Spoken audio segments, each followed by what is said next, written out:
In this hobby, even when you have your grail watch, sometimes you still crave those other watches that are similar but different.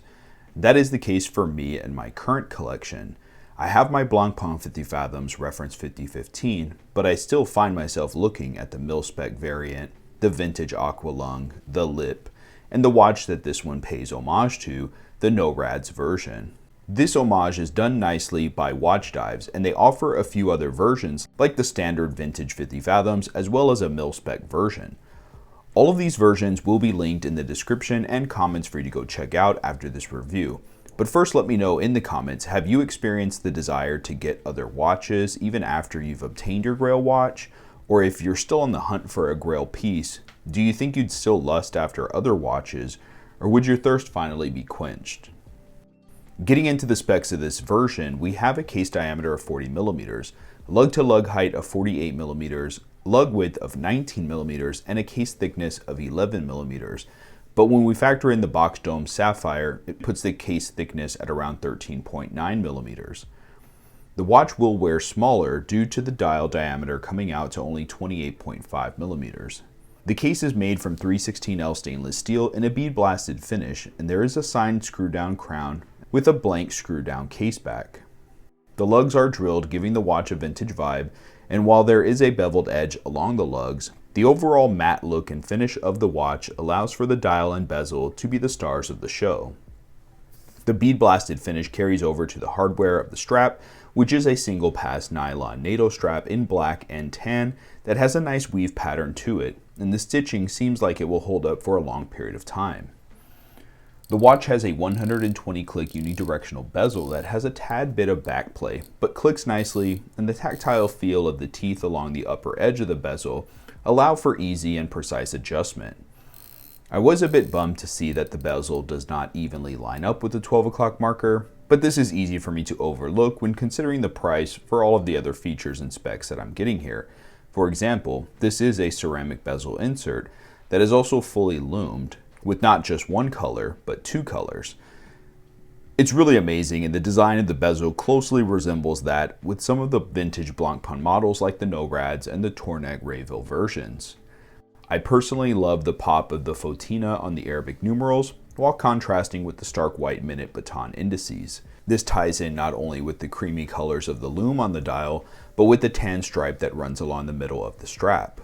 The bezel has a glossy black finish to it. That also ties in with the high gloss black dial, which you can view with a nice bit of distortion through the box dome sapphire glass crystal.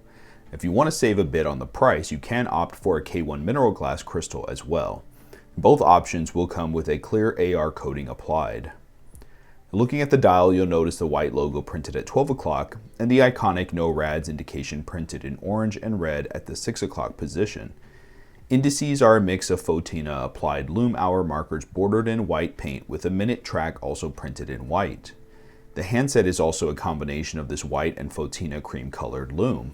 I like that the handset does extend out all the way to the chapter ring for easy legibility of the time and is reminiscent of the Aqualung NoDerivs version, with the exception of the hour marker shape at 12 o'clock being a triangle instead of the iconic diamond shape. Ticking away at 3 Hz or 21,600 vibrations per hour, the watch is powered by the workhorse Seiko NH35 movement, but since there is no date window on this dial, it does have a ghost date. Now, this used to bother me, but honestly, I keep all my watches on a luxury watch winder, so I don't really care since my watches are always wound anyway. The accuracy of this particular watch is coming in with a beat error of 0.1, and it is running at about -2 seconds per day with a decent amplitude. It's really impressive to see again at this price point. Lume on this watch is quite incredible for the price as well. Filled with generous amounts of Swiss C3 Luminova, there is both a blue and green hue with excellent legibility and an even application between the bezel, dial, and handset. This is often the area where homage watches will fail, having one of these fade faster than the others, but I did not notice that with this version from WatchDives. Everything remains bright and remains usable for up to about 3 hours before fading away and in need of another charge. This watch wears perfectly on my 7 1/4 inch wrist, as you can see here, but it would be fine on smaller wrists as well due to that smaller dial size, and the NATO strap will allow you to put this onto various wrist sizes without any issues. It's got a ton of vintage charm, and with not only the cost of vintage Blancpain watches, but the sheer rarity of them, this one allows you to get a watch on the wrist that will scratch that itch, and still give you the look and feel of some of the most iconic dive watches in history. You can use the links in the description and comments to go check out the WatchDives website and see which versions are available in the configuration and strap color that you prefer. Thanks again for checking out my review, and I will look forward to seeing you all at the next one. Take care.